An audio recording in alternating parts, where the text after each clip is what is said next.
Oke, Assalamualaikum warahmatullahi wabarakatuh. Kali ini kita masuk ke materi selanjutnya, yaitu pelayanan farmasi klinik, yaitu konseling. Ya.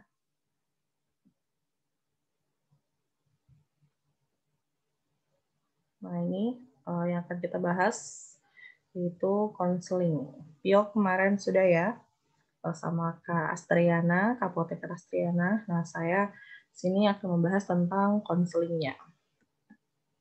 Nah, ini sumber yang saya gunakan ya dalam membuat PowerPoint saya, yaitu Permenkes 72 2016, petunjuk teknis tahun 2019, sama pedoman konseling di rumah sakit tahun 2007. Nah, oke, yang pertama definisi dari konseling itu sendiri ya. Jadi konseling itu berasal dari kata konsel ya. Berasal dari kata konsel yang artinya memberikan saran ya. Artinya memberikan saran, melakukan diskusi dan bertukar pendapat ya. Jadi konseling obat itu adalah suatu aktivitas pemberian nasihat atau saran terkait terapi obat ya. Jadi semua saran atau informasi terkait terapi obat ya dari apoteker ya kepada pasien dan atau keluarganya.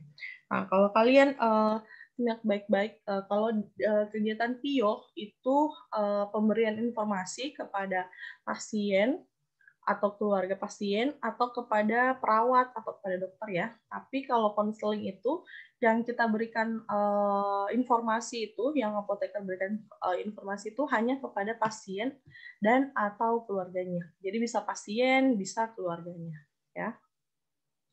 Nah, kegiatan konseling sendiri ini bisa dilakukan pada pasien rawat jalan maupun rawat inap ya, di semua fasilitas kesehatan ya, baik itu di apotik, di rumah sakit maupun di puskesmas ya. Atas inisiatif dari apoteker sendiri ya. Namanya saja ini merupakan kegiatan wajib ya yang dilakukan apoteker atau rujukan dokter atau keinginan pasien dan keluarganya ya. Jadi itu definisi dari kegiatan konseling. Nah, lanjut ke tujuan konseling. Jadi tujuan konseling itu ada dua, ada tujuan umumnya dan ada tujuan khusus ya. Kalau tujuan umum itu yang pertama pasti meningkatkan kepatuhan pasien ya. Kalau pasiennya tahu penyakitnya apa, dia paham penyakitnya apa, dia paham obatnya ini harus diminum seperti apa, ya tujuannya untuk apa diminum obatnya, itu pasti akan meningkatkan kepatuhannya pasien ya. Terus kalau pasien juga paham tentang obatnya, dia patuh, nah otomatis dia akan meningkatkan keberhasilan dari terapi pasien. Ya. Terus bisa juga meminimalkan resiko efek samping. Ya. Jadi pastikan di konseling itu dijelaskan efek sampingnya apa. Jadi ketika pasien mengalami itu, dia bisa tahu apa yang harus dia lakukan. Dan kalau misalnya dia menggunakan obatnya dengan baik, ya selain dia berhasil terapinya, itu juga akan minimalkan resiko terjadinya efek samping. Ya. Terus meningkatkan cost effectiveness. Cost effectiveness ini artinya pasien membayar obat yang betul-betul berefek, ya, memiliki efektivitas yang tinggi untuk dirinya. Ya, seperti itu. Dan meningkatkan keamanan pasien atau patient safety ya. Jadi dari penggunaan obat yang baik, yang rasional, yang sesuai itu akan meningkatkan keamanan dari pasien ya. Itu untuk tujuan umum.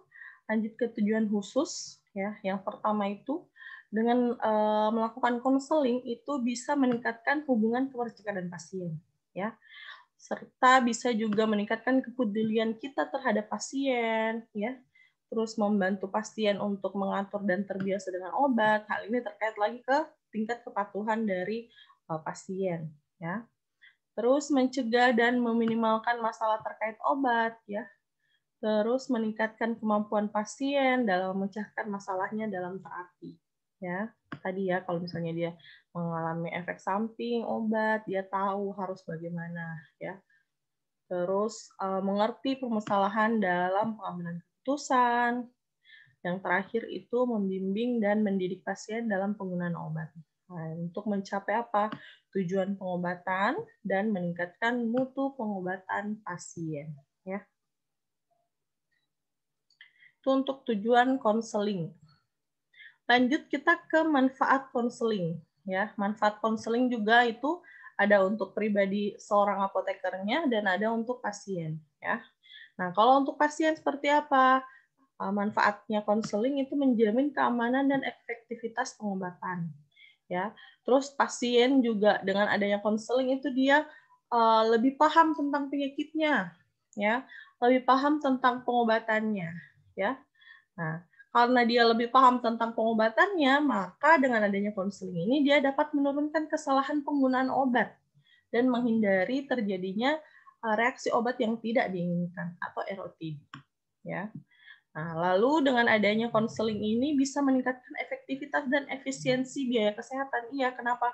Kalau the konseling pasiennya paham sama penyakitnya dan pengobatannya, otomatis misalnya dia patuh menggunakan obatnya ya, misalnya dirawat inap. Lama rawat inapnya itu akan misalnya kalau dia patuh terus tercapai efektivitas ya, misalnya 3 hari, beda sama yang misalnya dia tidak patuh karena misalnya tidak mendapatkan konseling itu bisa sampai 6 hari atau 7 hari. Nah, itu kan akan membutuhkan biaya kesehatan yang lebih tinggi ya. Maka dari itu salah satu pemanfaat konseling bagi pasien itu meningkatkan efektivitas dan menurunkan biaya kesehatan atau lebih efisien biaya kesehatannya ya. Dan yang terakhir manfaatnya meningkat untuk pasien yaitu meningkatkan kepatuhan dalam menjalankan terapi atau pengobatannya. Nah, itu untuk pasien. Bagaimana untuk apoteker sendiri? Tentu saja kegiatan konseling itu ada manfaatnya. Manfaatnya apa saja? Yang pertama, menjaga citra profesi sebagai bagian dari tim pelayanan kesehatan. Iya, dengan kalian melakukan konseling, kan otomatis kalian akan memperkenalkan diri. Perkenalkan Bapak atau Ibu, nama saya apoteker di sini, nama saya apoteker ini. Nah, otomatis kalau kalian melakukan kegiatan konseling itu, pasien akan, oh ada ya seorang apoteker. Nah, itu akan menjaga citranya. Oh, apoteker itu paling tahu tentang obat. Ya, seperti itu. Jadi, citra kita sebagai oh ada profesi apoteker nih ya itu akan lebih terjaga ya bukan hanya dokter yang dikenal tapi ternyata apoteker juga ada dan apoteker itu yang paling paham tentang pengobatan tentang obat ya itu. Nah yang kedua mewujudkan bentuk pelayanan asuhan kefarmasian sebagai tanggung jawab profesi apoteker. Yang ketiga, menghindarkan apoteker dari medication error. Kenapa? Karena dengan kita melakukan konseling, lebih otomatis sebelum kita melakukan konseling, kita harus tahu deh ya tentang obatnya apa. Otomatis kita tahu banyak obat, kita akan lebih banyak belajar. Ya, oh obat ini tidak boleh sama obat ini. Oh pasien ini mendapatkan resep polifarmasi. Oh obatnya ini ada interaksi. Terus kita mencari tahu lagi. Terus misalnya oh obat ini underdose, oh obat ini overdose, oh obat ini seperti ini ya. Terus pada kondisi apa obat ini misalnya tidak boleh digunakan ya, seperti itu. Nah, semakin banyak apoteker membaca, semakin sering melakukan konseling, maka ini akan menghindarkan apoteker dari medication error ya. Terus suatu pelayanan tambahan yang menarik pelanggan sehingga menjadi upaya dalam memasarkan jasa pelayanan ya. Apoteker kalau dia sering, bayangkan kalau misalnya apoteker ya, di setiap apotek itu dia melakukan kegiatan konseling. Ya. Kegiatan konseling misalnya 5-10 menit lah pasien ya, tapi tidak semua pasien ya. Nanti kita bahas kriteria pasien yang wajib dikonseling. Ya. Nah, terus pasiennya puas dengan penjelasan dari apotekernya, pasiennya patuh, pasiennya bisa sembuh, atau kalau misalnya memang penyakit-penyakitnya yang tidak bisa sembuh ya paling tidak penyakitnya tidak kambuh ya, tidak sering kambuh dan lain-lain, meningkatkan kualitas hidup pasien. Nah, otomatis kita akan dikenal ya. Pasien akan berbicara ke keluarganya misalnya, ke temannya. Nah, itu akan sebagai upaya menarik pelanggan ya. Semakin banyak orang yang datang ke apoteknya kita, ya itu salah satu upaya kita untuk menarik pelanggan supaya orang lebih banyak tahu tentang apoteker, ya. Jadi nanti kalau kalian yang punya apotek, ya, jadi manfaatkan itu. Jadi apotek penanggung jawabnya adakan praktek ya, praktek apoteker. Jadi misalnya 3 kali seminggu, tiap ini kalian melakukan konseling kepada pasiennya, ya. Seperti itu. Nah, ini siapa yang melakukan konseling? Ya, apoteker, ya. Di apoteker yang hanya apoteker yang melakukan konseling tentang obat, ya. Jadi seharusnya yang di apotek-apotek itu, yang ketika dia memberikan informasi tentang obat atau konseling itu harus apoteker yang menyerahkan obatnya, tidak boleh TTK, ya apalagi yang tidak ada background ilmu farmasinya ya. Jadi TTK bisa membantu dalam penyiapan, dalam dispensing, ya.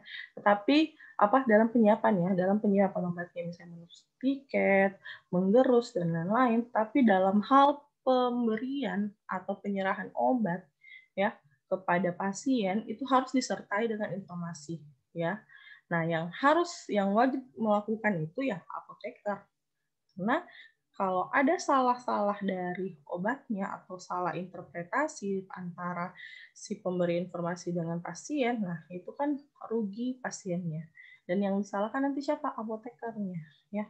Jadi kita punya peran yang sangat penting dalam meningkatkan keberhasilan ya pengobatan dari pasien. Kita garda terakhir, ya.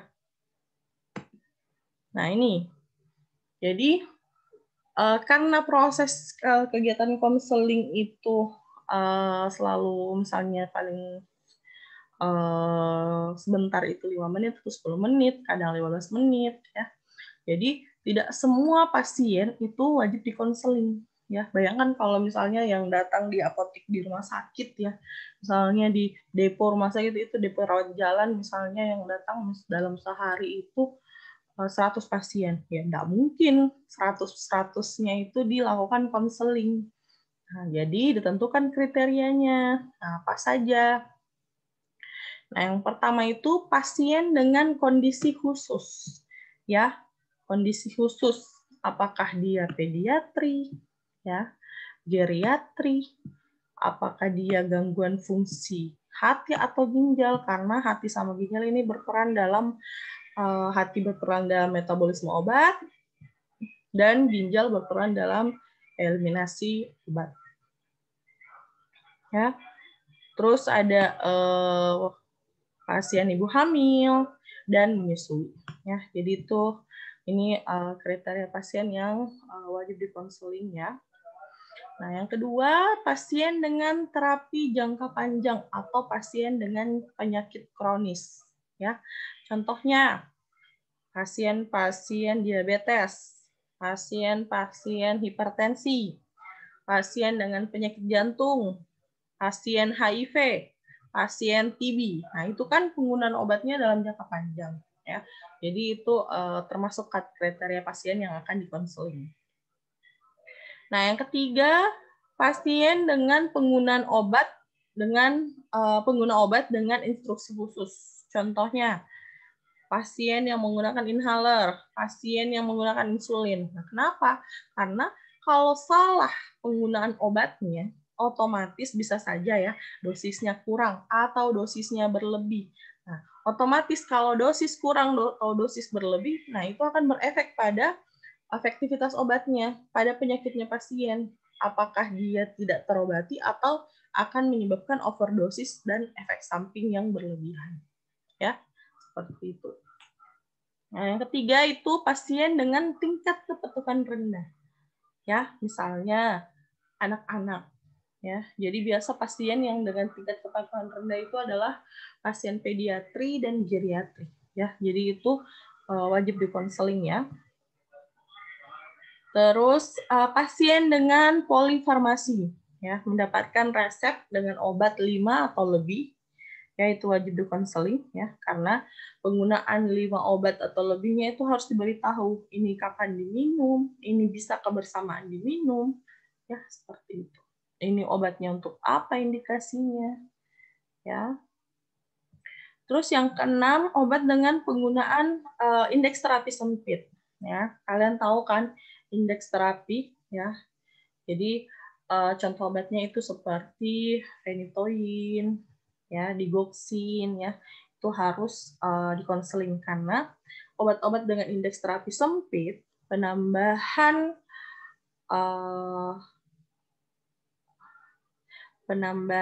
dosis atau jadikan ini deh tugas deh ini ya tugasnya soal pertama.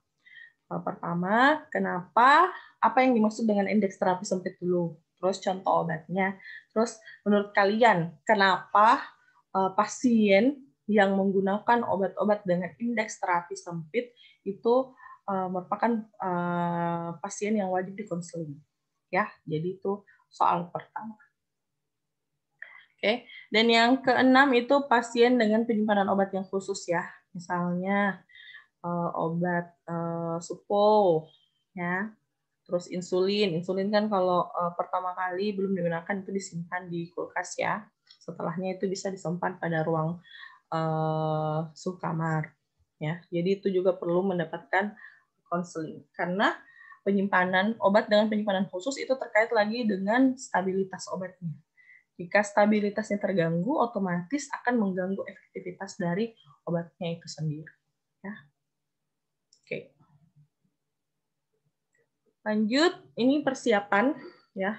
Persiapan ruangan atau tempat konseling ya. Jadi persiapan dalam kita melakukan konseling itu ada ruangannya atau tempat konselingnya dan ada alat bantunya. Ya. Kalau ruangan atau tempat konseling ya sebaiknya ruangan konseling itu tertutup dan tidak banyak orang yang bisa keluar masuk. Kenapa? Karena konseling itu kan istilahnya memberi saran, ya kayak cerita antara pasien dengan apoteker. Misalnya keluhan-keluhan pasien yang tidak bisa dia ceritakan sama orang banyak, misalnya ya. Nah itu kan ruangannya harus tertutup supaya lebih privasi, ya. Terus tersedia meja dan kursi yang cukup. Ya, ada kursi untuk pasien, ada kursi untuk apotekernya, atau mungkin ada lagi tambahan kursi untuk keluarga pasien, misalnya satu. Jadi 2 kursi pasien, satu kursi apoteker dan meja. Ya. Nah, terus sebaiknya letaknya tidak terlalu jauh dari apotik. Ya, kenapa? Karena kan pasien ini akan misalnya di depo rawat jalan ya di rumah sakit. Setelah pasien ambil obat, otomatis dalam penyerahan ketika mau diserahkan itu harus dilakukan bersama pemberian informasi atau konseling ya. Jadi supaya pasiennya itu tidak jauh-jauh lagi perginya ya setelah diambil obat lalu dikonseling ya. Terus mempunyai penerangan yang cukup dan sirkulasi yang baik ya. Supaya lebih enak untuk konselingnya ya, konsultasinya. Terus ada alat bantu konseling, ya, ada panduan konseling, ada kartu pasien, ada literatur pendukung, ya, terus brosur tentang obat-obat tertentu, alat peraga, terus alat komunikasi, ya.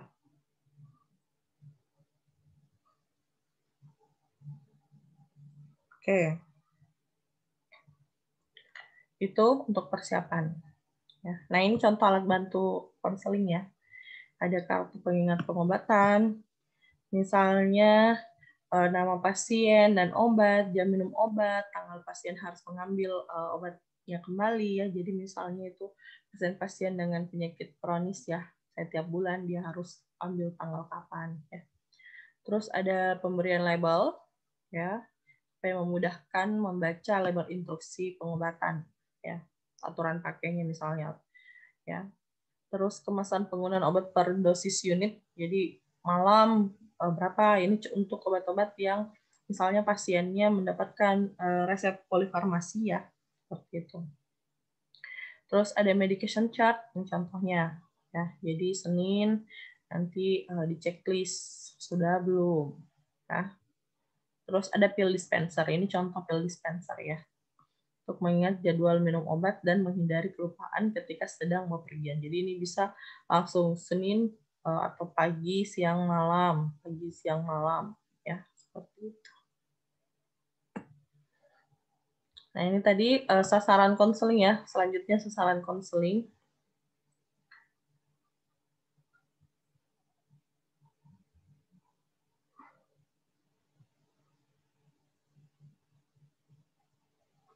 Sasaran konseling, sasarannya ada pasien rawat jalan ya. Pasien rawat jalan itu contohnya pasien-pasien yang tadi ya, yang misalnya dia pertama itu pasien yang mendapatkan terapi untuk penyakit kronis dan pengobatan jangka panjang, pasien dengan bentuk sediaan yang khusus ya, inhaler, injeksi insulin, ya, pasien yang mendapatkan obat dengan cara penyimpanan khusus, pasien yang tadi apa namanya, penggunaan obat yang rumit ya, misalnya pemakaian kortikosteroid dengan tapering down, pasien dengan tingkat kepatuhan yang rendah, terus pasien yang mendapat obat dengan indeks terapi sempit, terus pasien yang mendapatkan resep polifarmasi. Ya. Sedangkan untuk pasien rawat inap, yang seperti apa yang menjadi sasaran konseling? Nah, yang pertama itu pasien dengan tingkat kepatuhan obat yang rendah. Jadi misalnya di bangsal, di ruang perawatan, ada pasien yang tidak mau misalnya minum obat pagi, malam, siang, nah itu tingkat kepatuhan yang rendah. Nah, itu wajib kita berikan konseling, ya, dijelaskan obatnya ini untuk ini, kapan diminumnya, aturan pakainya, indikasinya, ya, dan lain-lain. Atau pasien yang mengalami perubahan terapi, misalnya dia ada tambahan obatnya, ya otomatis harus jelaskan obatnya ini diminum kapan, terus obatnya ini untuk apa, ya. Terus ada penambahan terapi, atau perubahan regimen terapi, ataupun perubahan rute pemberian. Jadi misalnya tadi obatnya harusnya lewat oral, lalu diganti lewat injeksi. Nah, itu harus dijelaskan kepada pasien. Ya. Terus yang ketiga ini untuk pasien pulang ya.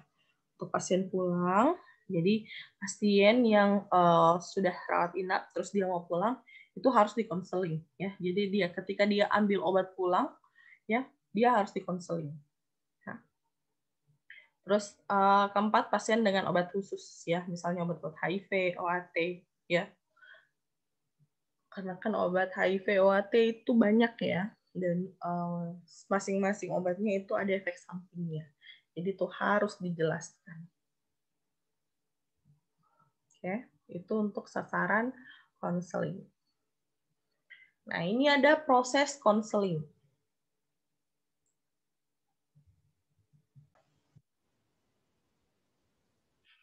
Oke, proses konseling ya. Jadi, yang pertama itu penentuan prioritas pasien. Kayak tadi ya. Jadi, tentukan bahwa oh ini apakah pasien yang ingin dikonseling ini termasuk dalam kriteria yang sesuai ya. Terus setelah kita tentukan pasiennya, kita lakukan persiapan dalam melakukan konseling ya.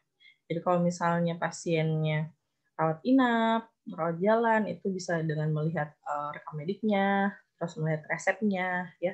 Terus kita juga membaca-baca obat-obatnya ya, apa poin-poin penting yang ingin kita sampaikan kepada pasien ya. Terus melakukan pertanyaan dalam konseling ya, yang ditanya identitas pasiennya, yang penting itu adalah treatment question ya. Terus digali bagaimana pasien menggunakan obatnya selama ini ya. Terus setelah itu masuk ke tahapan konseling ya. Nah ini tahapan konselingnya. Yang pertama itu pembukaan ya. Jadi harus diketahui identitas pasiennya dulu, terus dipaparkan tujuan melakukan konseling.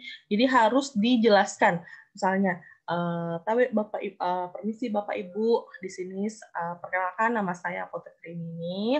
Saya ingin melakukan konseling terkait pengobatan, ya, terkait obat-obat yang Bapak Ibu gunakan. Apakah Bapak atau Ibu bersedia? Ya, jangan lupa meminta kesediaan pasien ya untuk melakukan konseling. Ya, itu untuk pembukaan. Nah, selanjutnya itu adalah diskusi. Ya, bagian diskusi ini dilakukan untuk mengumpulkan informasi dan identifikasi masalah. Ya, bisa dilakukan pada pasien baru atau pasien yang meneruskan pengobatan. Nah, disinilah itu yang harus semua keluar poin-poin pentingnya. Ya, setelah kita mengumpulkan informasi, lalu kita memberikan informasi ya terkait indikasi, terkait aturan pakai, efek samping, penyimpanan, ya. Nah, kadang kalau di ini sering ya di konseling itu di OSCE, kadang di OSCE itu mahasiswa menanyakan hal-hal yang tidak terlalu penting, ya. Jadi biasa itu memakan waktu yang lebih lama, ya. Jadi kenali dulu, ya. Jadi ketika kita masuk, baca baik-baik dulu instruksinya, ya. Pasiennya ini kenapa, ya. Jadi pertanyaan yang kita bisa tanyakan itu pertanyaan yang sesuai dengan keadaannya pasien, ya. Seperti itu. Kalau misalnya masalah lingkungan riwayat sosial dan riwayat ini tidak menjadi hal yang penting ya tidak usah ditanyakan, ya. Seperti itu. Nah, dari sini juga kita bisa tahu ya dari diskusi apakah pasien itu menggunakan obatnya sesuai atau tidak, atau pasien ini paham penggunaan obatnya atau tidak, ya, dari diskusi ini. Nah, setelah diskusi, lalu sebelum menutup, ya, kita harus wajib melakukan konfirmasi. Dengan cara apa? Dengan meminta kembali pasien mengulang informasi yang sudah diterima. Jadi lakukan konfirmasi, ya. Apakah Bapak Ibu sudah paham tentang apa yang saya jelaskan tadi mengenai obatnya Bapak Ibu? Kalau dia bilang paham, segera minta, bisakah Bapak mengulangi apa yang saya katakan tadi tentang obatnya? Kalau pada saat dia bisa mengulangi dengan baik, oke, berarti dia sudah paham. Tapi ketika dia tidak bisa mengulangi, ulang lagi semuanya dari awal. Ulang indikasi obatnya apa, ulang semua informasi yang harus diketahui oleh pasien tentang obatnya. Ya. Nah, setelah itu menutup dan follow up diskusi, ya. Sebelum ditutup, ditanyakan kembali apakah ada hal yang belum dipahami oleh pasien, ya. Kalau ada, dijawab, kalau tidak ada ya tutup, ya. Lalu jangan lupa mendokumentasi kegiatan konseling. Nah, ini pelaksanaan konseling pasien rawat jalan ya. Yang tadi ya, jadi ada konseling pasien rawat jalan, konseling pasien rawat inap, konseling pasien pulang, dan konseling pasien yang menggunakan obat khusus, misalnya penyakit HIV, TBC, ya. Nah, ini untuk konseling pasien rawat jalan, yang pertama itu membuka komunikasi antara apoteker dengan pasien, ya. Tadi perkenalan ya, terus menulis identitasnya pasien, ya. Nama obat yang diberikan, jumlahnya, aturan pakai, waktu minum obat, ya. Terus jika ada informasi tambahan dituliskan pada keterangan. Terus menemui pasien, memastikan pasien ya bahwa apakah betul kalian berbicara dengan pasien, ya. Terus mengidentifikasi dan membantu penyelesaian masalah terkait obat, ya. Terus menilai pemahaman pasien terkait obat melalui treatment question. Apa yang disampaikan dokter tentang obat Anda? Apa yang dijelaskan oleh dokter tentang cara pemakaian obat Anda? Terus apa yang dijelaskan dokter tentang hasil yang diharapkan setelah Anda menggunakan obatnya? Dan apakah ada efek samping yang dijelaskan oleh dokter yang mungkin terjadi? Ya. Nah, nomor 8, menggali lebih lanjut lagi. Terus memberi pertanyaan ya. Pertanyaannya itu open-ended question ya. Nanti saya berikan contohnya pertanyaan seperti apa yang namanya open-ended question. Jadi nanti saja ya. Oke, lanjut memberi penjelasan ya terkait penggunaan obatnya atau ada masalah terkait obatnya. Terus memberi informasi dan edukasi kepada pasien ya. Terdiri dari indikasi, dosis, waktu dan cara minum, hasil terapi yang diharapkan, penyimpanan obatnya, efek samping dan hal-hal lain ya. Terus lakukan konfirmasi, setelah itu verifikasi ya untuk memastikan pemahaman pasien, terus dokumentasi. Ya, perlu dokumentasi dengan adanya tanda tangan ya setelah dilakukan konseling ya seperti itu. Ada nanti form konselingnya ya. Nah, itu untuk konseling pasien rawat jalan. Nah, ini untuk konseling pasien pulang ya. Sama tadi. Ini memastikan identitas pasien ya, mengidentifikasi masalahnya, informasi terkait obat yang dia bawa pulang ya. Terus konfirmasi, terus mengisi ini ya. Formulir informasi obat pulang bahwa pasien sudah diberikan informasi terkait obat pulangnya ya. Dan mengkompilasi formulir informasi obat pulang setiap bulan. Nah, ini untuk pasien rawat inap ya. Sama ya. Tahap-tahapnya tadi hampir mirip ya. Tapi kalau pasien rawat inap itu mengisi formulir edukasi pasien dan keluarga terintegrasi. Ya, ada nanti formatnya. Jadi secara umum tahap-tahapnya sama, cuman yang membedakan adalah nanti formulir yang dia isi. Ya. Nah, ini contoh pertanyaan dalam konseling ya.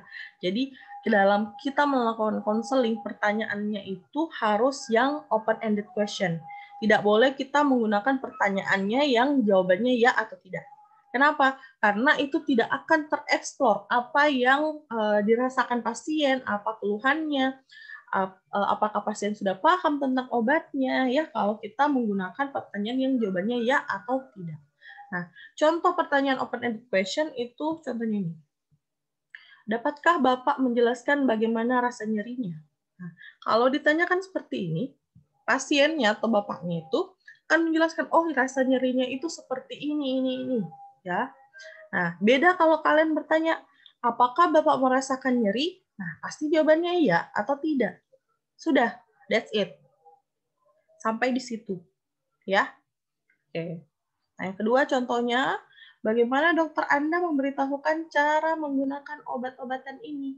Ya, jelas sekali. Pasti dia akan menjelaskan, oh dokter tadi mengatakan ini. Ya, beda dengan misalnya, apakah dokter sudah memberitahukan Anda cara menggunakan obat?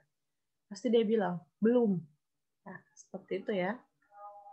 Ini, apa yang dikatakan dokter tentang penyakit Anda?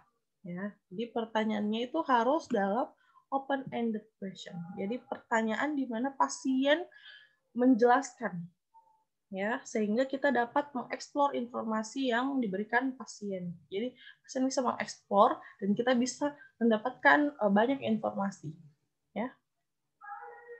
Nah, hal-hal yang harus dihindari selama konseling yang pertama itu ada past judgment. Jadi kalian tidak boleh menjudge bapaknya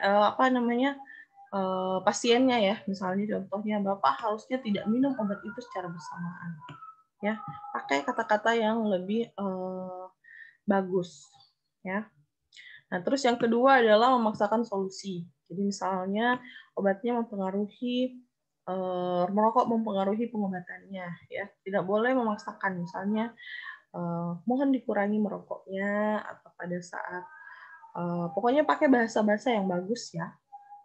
Supaya pasiennya juga enak menerima masukannya kita ya. Terus tidak boleh superior fashion. Jadi mentang-mentang kalian apoteker, kalian menjadi jumawa ya.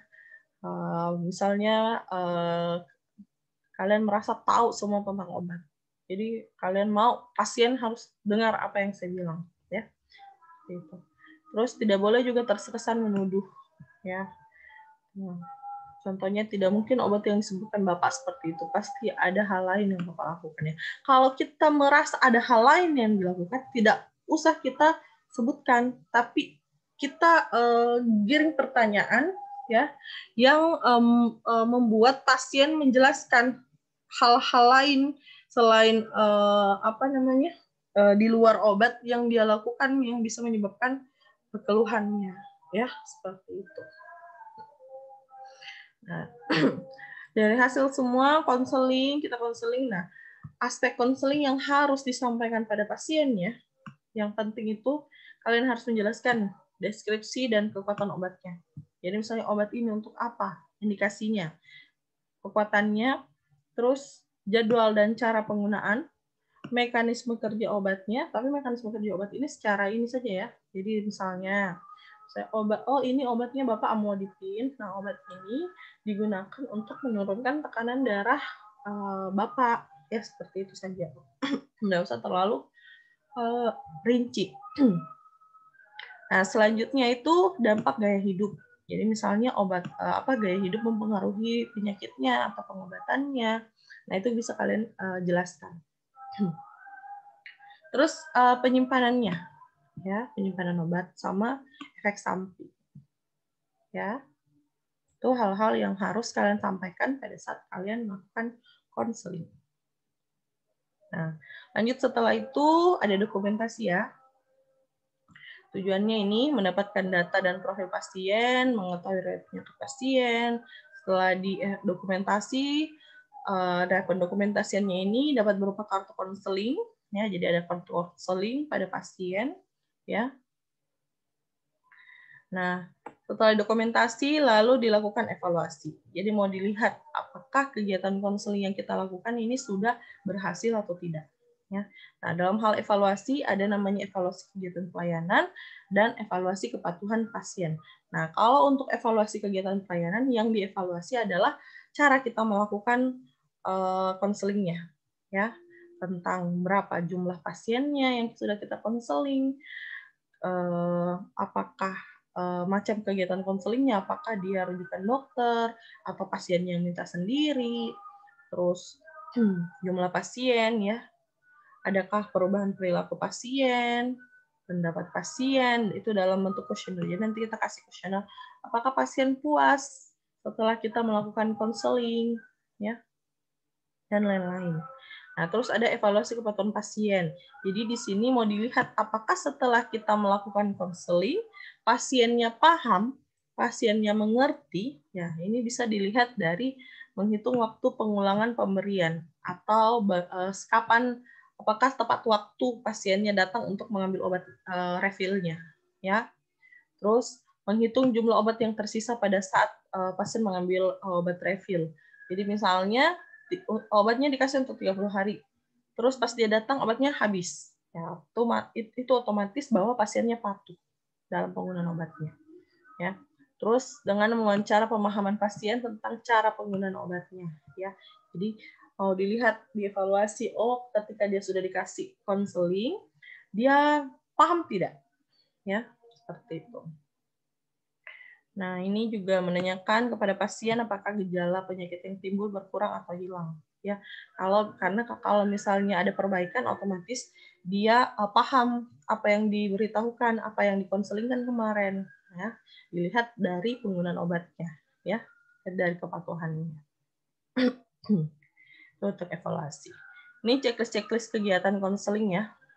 Kenalkan diri dan lain-lain bisa kalian baca sendiri. Identifikasi, menanyakan kepastian waktu, trivial question, ya, harus dengan empati, ada riwayat alergi, nama obat, indikasi, jelaskan, dosis, frekuensi, lama penggunaan, terus nanti bisa juga kita buatkan jadwal minum obat supaya meningkatkan kepatuhan pasien.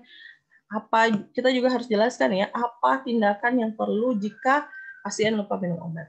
Ya, terus hal-hal yang perlu dihindari selama minum obat, terus menjelaskan apabila ada interaksi obat, ya, menjelaskan efek samping dan cara menanggulangi efek sampingnya, cara penyimpanan, terus konfirmasi apakah semua sudah paham, ya, dengan suruh mengulang, terus mendokumentasikan. Nah, ini contoh kartu konselnya. Jadi kalau dia datang, pasien rawat jalan ya atau rawat inap, itu kita isi ininya. Nah, ini di checklist nanti kalau kita sudah melakukan konfirmasi ya, apakah dia paham nama obatnya, indikasinya, aturan pakainya, efek sampingnya.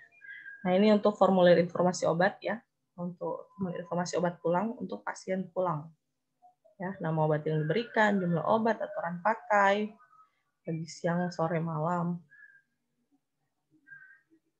Instruksi khusus jika ada. Ini ditandatangani oleh pasien atau keluarga pasien. Ini juga untuk pasien yang rawat inap ya. Jadi dia ada catatan edukasi terintegrasi pasien atau keluarga. Jadi ini penjelasan tentang kondisi, rencana pengobatan, persetujuan, ya seperti itu. Ini contoh kartu minum obat ya. Oke. Sampai di sini untuk konseling.